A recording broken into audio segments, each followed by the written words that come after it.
বলেছ নাকি?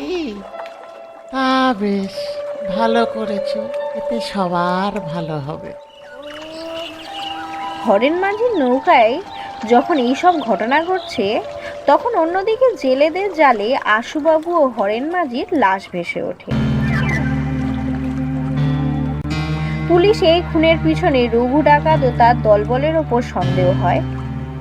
রঘু ডাকাত এই গ্রাম ছেড়ে পালাবার তোড়জোড় করতে লাগে।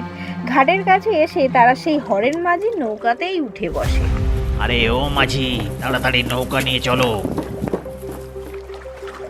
ভূত নৌকার দাঁড় বাইতে বাইতে ঠিক মাঝ নদীতে নিয়ে এসে থামলো।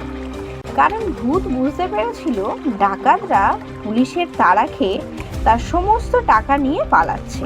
আমাদের কাছে অনেক টাকা আছে, তোমাকে খুশি করে দেব। তুমি শুধু এইখান থেকে তাড়াতাড়ি নিয়ে চলো।